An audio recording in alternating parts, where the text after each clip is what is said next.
Hello and welcome to Restoring Our American Republic. I'm Chuck Benoit with The Nature of Things, where we are realigning God, government, and natural law so that we might restore our American Republic. Please post your comments to be part of the narrative. Governing yourself. It's kind of a double entendre. It clearly denotes each of us taking responsibility for our own actions, the idea that society is the collective norm of the individuals in that society, and that is essentially what governing ourselves means. But here in the USA, it means something else as well. It means actually participating in the governing of our cities, counties, state, and nation. And voting is obviously the pinnacle of that involvement, but that's not all that's available to us for actually being a part of governing ourselves. We can contact our representatives as well. And now that might be a bit confusing for some, especially if you've never done that. But the good news is there are organizations that can help you get involved with contacting your legislators when you feel it is essential to do so. And joining us this morning is David Wallis of the Republican Liberty Caucus. David is running for the chairman of the Republican Liberty Caucus. Welcome, David. Thank you for having me, Chuck. Sure, and before we get too far into our conversation, let's welcome Mike Levine. Good morning, Mike. Morning, gentlemen. Thanks for having me on. Sure. So, David, what is the Republican Liberty Caucus anyway? The Republican Liberty Caucus is a Republican organization. However, we have members that are associate members that are not registered Republicans. They may be one of the other party affiliations, Americans, First, the non-party affiliated, the independent. Those are associate members. But the Republican Liberty Caucus is a Republican organization. It's a national organization, so we have chapters and caucuses throughout the nation. Here in Florida is one of the largest Liberty Caucus state agencies. The Republican Liberty Caucus of Florida has been around since the early 90s. We've been in continuous service. Matter of fact, the Republican Party of Florida had to send a letter to the Republican Liberty Caucus stating that we were in compliance with state statutes a little while back during a local misgiving with other grassroots organizations. The Liberty Caucus itself is a 527 organization. It's a volunteer group. It's a fees, membership dues paying organization.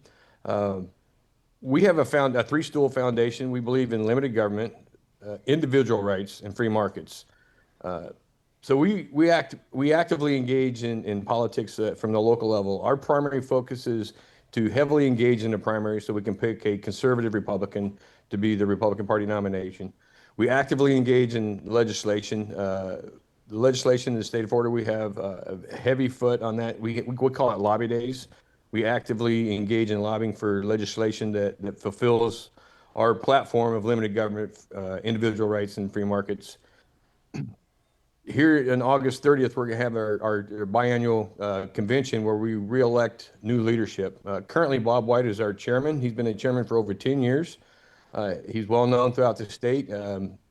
Most of our members are not bench couch potatoes. Most of our members in the Liberty Caucus are people who actually care about their oath to support and defend the Constitution. They're not the ones that kind of sit idly by. They're the ones that engage in the process of politics on how to be governed by we the people. Grassroots is our foundation, so we actively engage in a lot of different grassroots efforts. Chuck? Super. It's a broad spectrum answer, but that kind of gives you the base of what we are, a liberty organization. Sure, absolutely. And you do a lot of interacting with this state in regard to kind of lobbying and all, but you're not a Republican club. You're not a part of the actual. No, we're an independent organization. We are a Republican organization, but we're not subordinate to the Republican Party. We're separate. As a matter of fact, the Republican Party, there's some things that we find shortcomings. So, in order to be, if you're focused on principle over party, then we're your organization, because we have a foundation of what our core beliefs are, and those core beliefs are uncompromising. We don't capitulate on those issues. When it comes to the Second Amendment, when it comes to the First Amendment, the Fourth Amendment, the Bill of Rights are not a suggestion. I personally was in the Marine Corps, so I served this country in foreign wars, and defended it against foreign enemies for over 20 years. And now that I've been retired for 20 years, I've been defending it against domestic enemies for 20 years. And typically the domestic enemies are legislators. There you go. So again, you're running for the chairman position. What do you see is needed in the future of the Republican Party? Where do you plan on taking us? Well, number one, Bob White's shoes are going to be hard to fill. 10 years of a successful organization is some pretty big shoes to fill. But being a Marine, I'm not daunted by challenges. I've always been outnumbered, and I've always been able to succeed in no matter what the environment. I have, 3 or 4 different aspirations if I'm elected on August 30th to be the chair and to follow in Bob's footsteps. The number one is membership. Membership is the grassroots element of the Liberty Caucus. So my goal is to grow the membership. When I say grow, I mean that in 2 different specific definitive methods. The first thing is since we're a dues-paying membership organization, our members have to have confidence in our dues-paying platform. Currently, the platform we use has been inconsistent and non-functional at best. So it's very hard to get an accurate account of how many members we totally have throughout the state and throughout the nation. So some people participate with the database and some people don't. So the very first thing, if I'm elected as chair, is we're going to launch a brand new membership dues paying platform within the first 60 days. And that's going to be a more functional, friendly user. And then the counties will be able to update those themselves so that they have buy-in from the individual membership. Once we get confidence in our dues paying membership process, we'll get an accurate head count of how many people are in the state of Florida are actually members of the Liberty Caucus of Florida.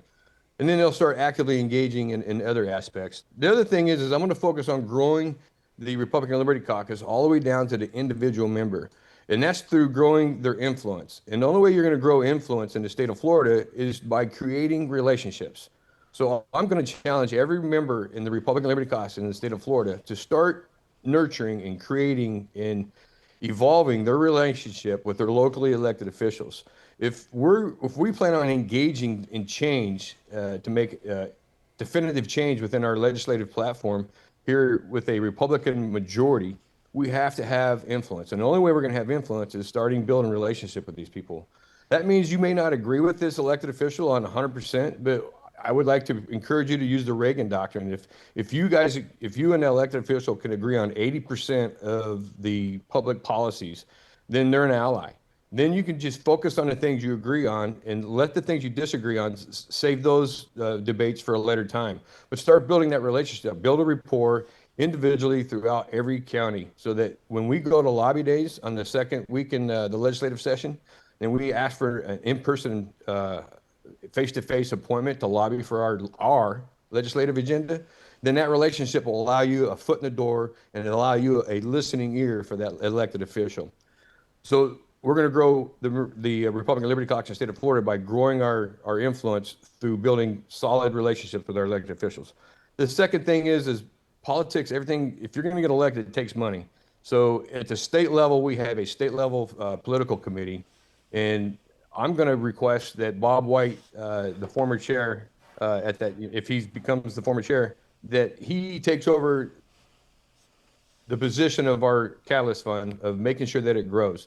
So his whole sole purpose is going to go out there and try to find donors to fill the coffers of that. And that's going to be done in a couple of different ways. We have 8 regional directors and 3 at-large directors within our infrastructure of the Republican Liberty Caucus.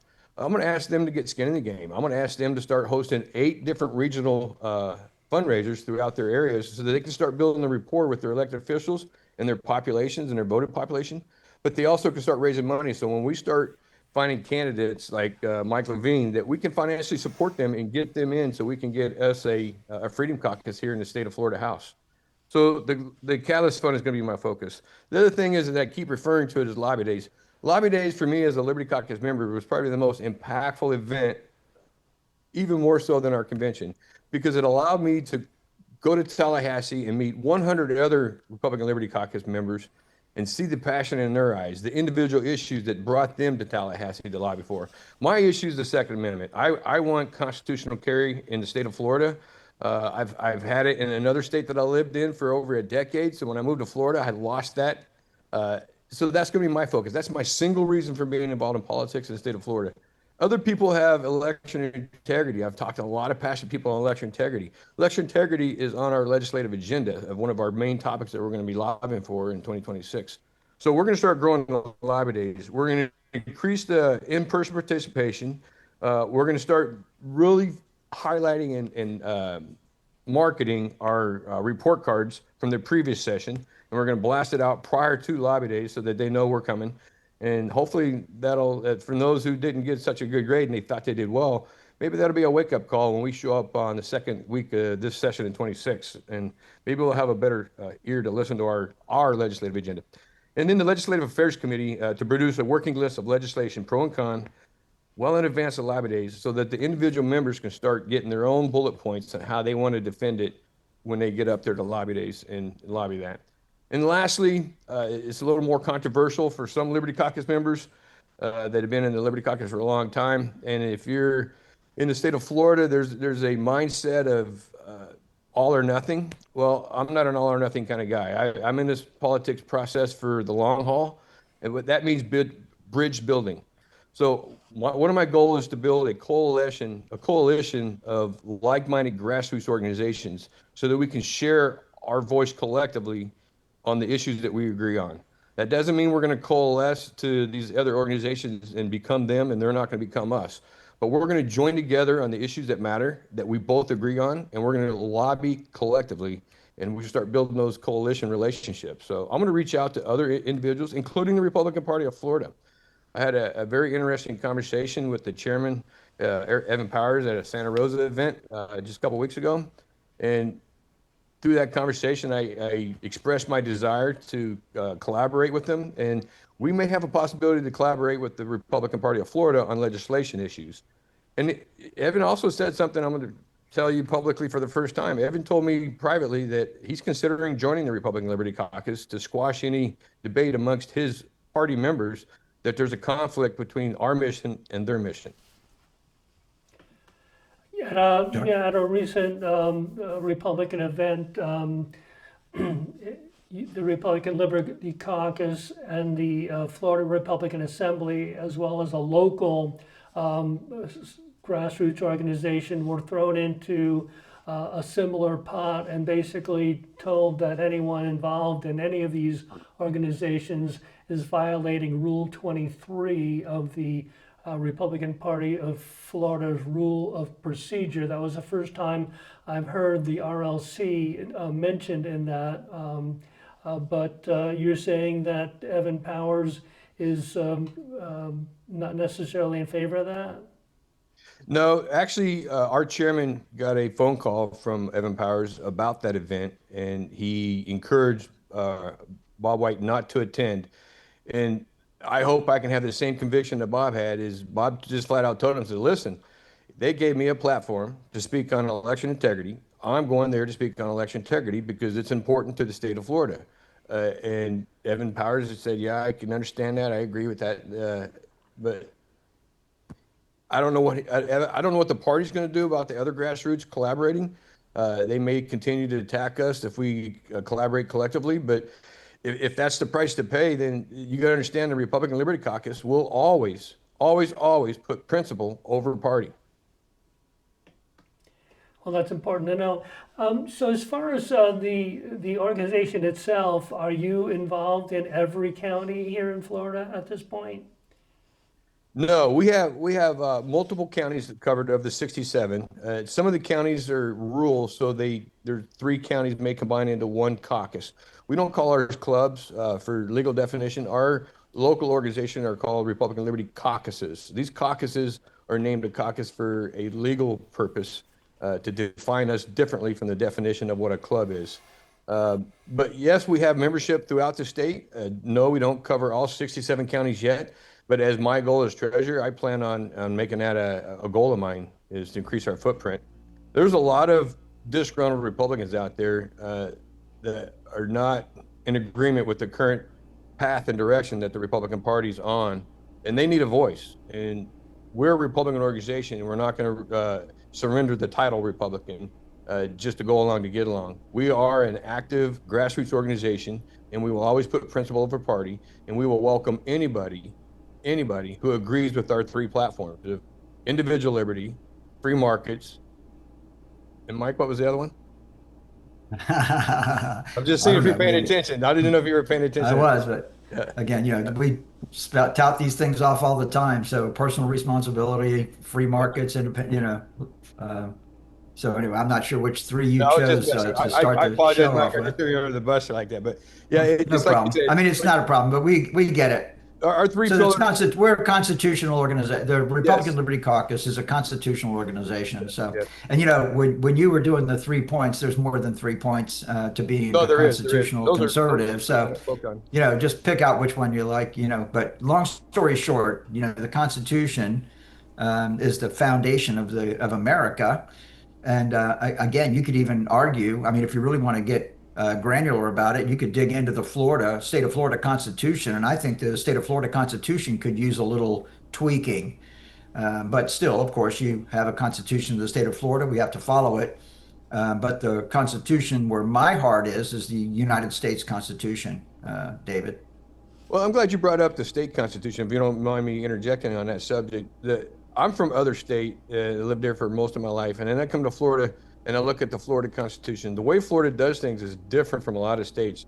There are a lot of things in the state constitution that do not belong there. They belong in legislation, not the Constitution. Uh, I'm not sure why it turned out that way in the state of Florida, but a constitution should be a basic document that provides limited authority to those who govern us. I agree. And, it's basically this is just the way that politics is done these days. You and I'm sure that Chuck is keeping us on a time leash here because we don't have time to really get into it in full. But at the end of the day, in Florida, politicians will do anything they have to in order to win the day. So, for example, Florida is one of the states. I don't believe every state has the ability to circumvent the legislature to get constitutional initiatives on the ballot, but in Florida, you can. So people will propose, if they can't get something done legislatively, they'll propose a constitutional amendment so they can override the legislature through a referendum, Dave. And that's kind of what happens here. So people are very, in Florida, it's a rough, politics is pretty rough. And people will do whatever they have to win. It's not what I would suggest nationally, even, politics is not a principled organization anymore. Politics in the United States, and particularly in Florida, is a win-lose proposition. And the elected officials and political actors out there are more concerned, frankly, with their own political career and their political ascension into higher power is more important to them than principle. And that's the reason, Dave, that in Florida, the Constitution, people get things into the Constitution through a referendum on the ballot that don't belong there. And that's why you get, you can put chickens in your backyard, but no pigs and all the crazy stuff that is included in the Florida Constitution. And if you don't mind, I'll bring Chuck back into the conversation now. Sure, sure. Well, I think we did kind of a shotgun perspective of a lot of what you would love to see the RLC morph into or begin to alter. How do you achieve that? I mean, let me start out with the first one in my book, membership. We just desperately need more Republicans interested in being a part of the governing process. How do we do that? Do you have any thoughts on that, David? Yeah, we have to listen to what they're looking for. 90% of the people that I engage in politics, a lot of them are just brand new to this politics thing, and it's primarily because of Trump. Trump, kudos to him. He's brought a whole generation in to politics that had never would have considered being a part of the process before him. So when they show up, they don't have any idea of the structure or the historical process of how to engage in politics. So they come yelling and screaming. 90% of the people I engage with in politics, they just want to be acknowledged and they want to be heard. They don't need to be ostracized. Now, the problem is when you're communicating to an elected official, with that kind of energy, without any statesmanship to your conversation, then the elected official is going to shut you down. So what I've done here in the county, I want to duplicate at the state level. So what I did here in the county is basic fundamental leadership 101 that I learned in the Marine Corps. Everybody has to have skin in the game. So you have to find out what their individual passion is and then put them to work to fulfill that passion. In our local organization, faith is a big part of my daily walk. So when I became the chair of the Pasco Republican Liberty Caucus, the very first thing I did as chair is that I created two new positions, actually three new positions immediately. I created a chaplain, a sergeant at arms, and a food director. We've been having our meetings in restaurants, and if you guys have had meetings in restaurants before, you know it's hard to communicate because the echo and the background noise and the interruptions. So, and then the thing is, the restaurants will run you off if you don't buy their food.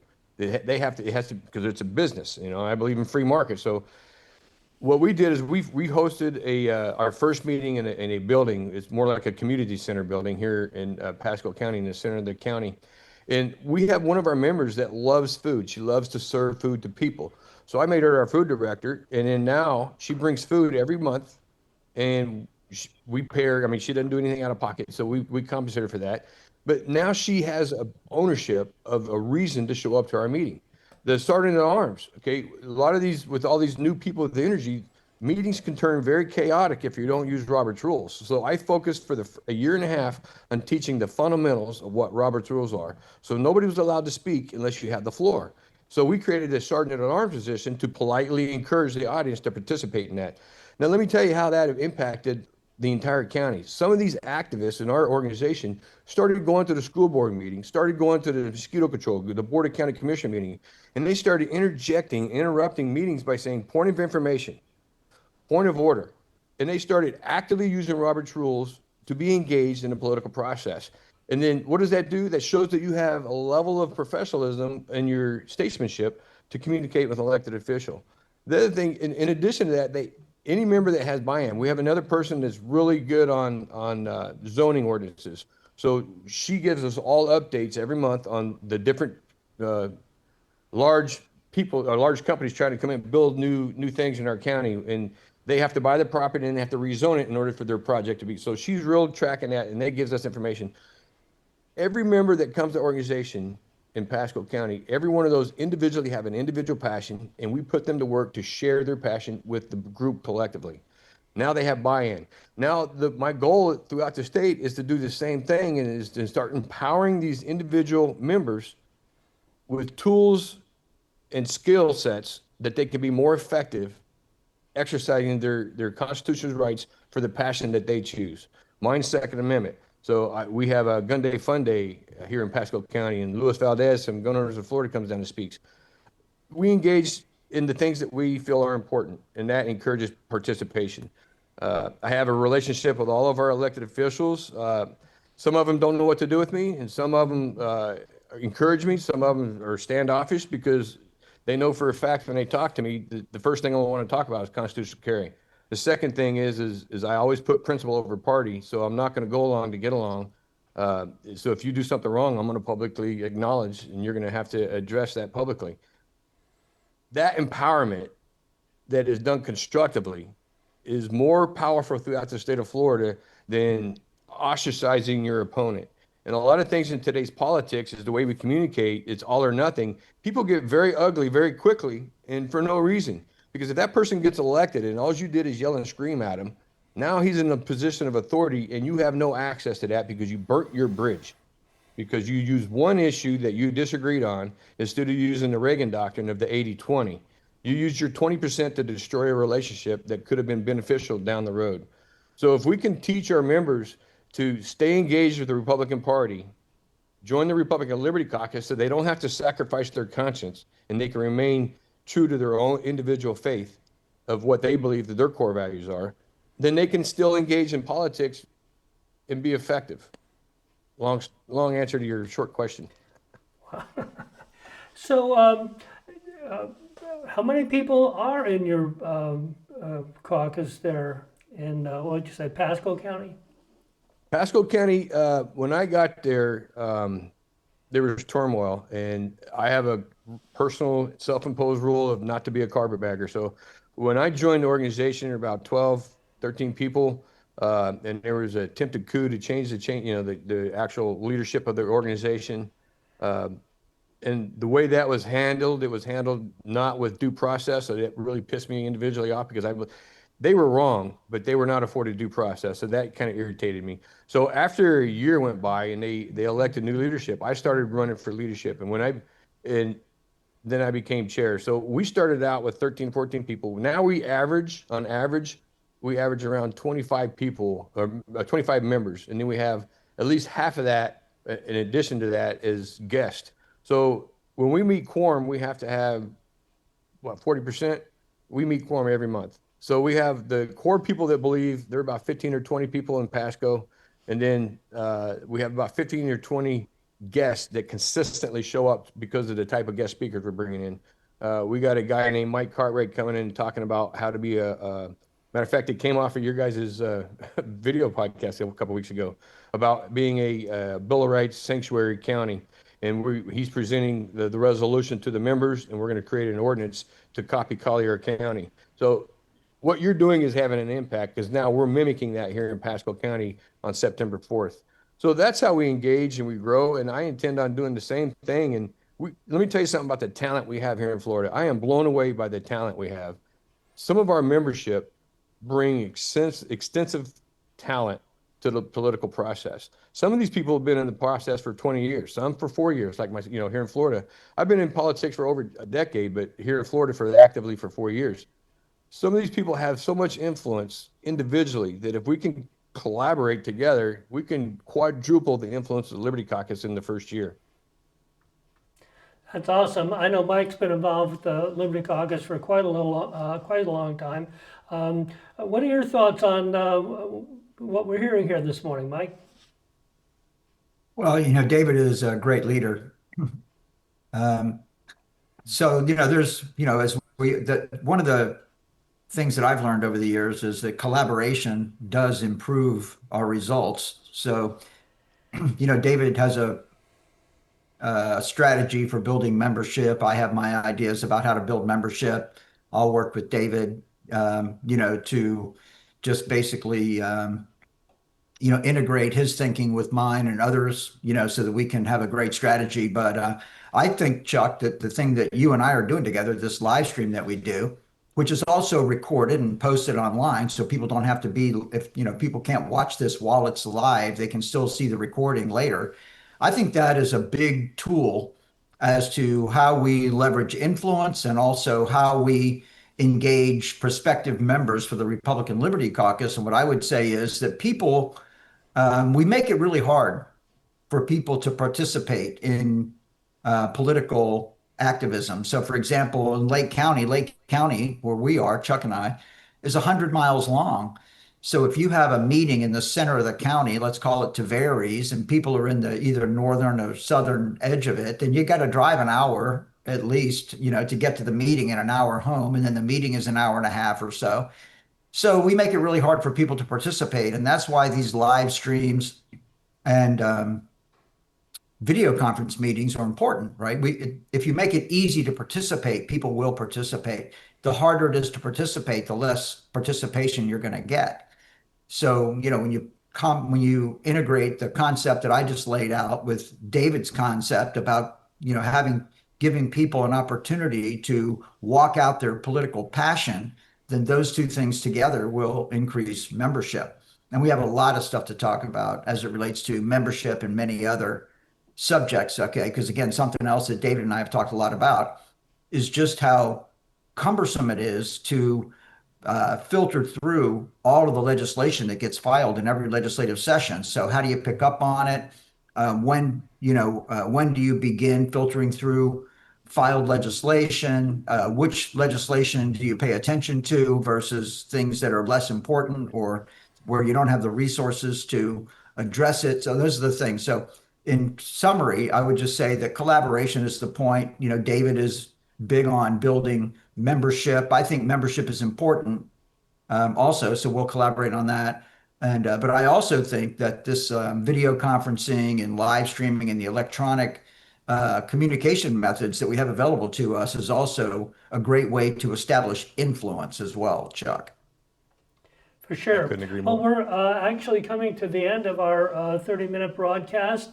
David, do you have any final words you'd have to offer us? Yeah, number one, if you have any question whatsoever, go to our website, rlcfl.org. And if you want to help, click on the join button and join the Republican Liberty Caucus and become a member of a national organization that has a infrastructure, a vision, a purpose, and a historical record of success. Now, your biannual meeting is this Saturday, right? Yeah, this Saturday at the Raddison at the port over on the east side of the Space Coast side. The convention is from like 12:30 to 3, and then hopefully we end at 3 because our VIP reception for our dinner, our Constitution dinner, starts there shortly after. And then after the VIP reception, we go into the dinner at 6 o'clock at the Raddison at the port. Do you know if there are still tickets for the dinner? I actually talked to Bob this morning on it. There are 24 tickets left.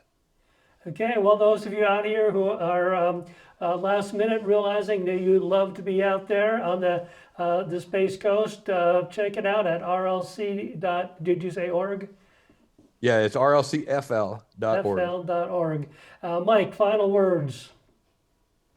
I just want to thank David for his enthusiasm, and this is a big platform. The Republican Liberty Caucus of Florida is a well-respected platform, and being the chairman of the Republican Liberty Caucus of Florida is a lot of responsibility and a lot of work. It's a full-time job. So I just hats off and kudos to David for being willing to accept that responsibility, Chuck. Right. Well, thank you, Mike. Thank you, David. And thank you again for tuning in to our twice weekly live stream. Please follow us on Facebook at Restoring Our American Republic, or check us out on YouTube at Restoring Our American Republic -ROAR. Like and share the program, please. And remember, if you are unwilling to govern yourself, you will be governed by tyrants. So see you next time. And meanwhile, God bless you. God bless President Donald J. Trump. And God bless America.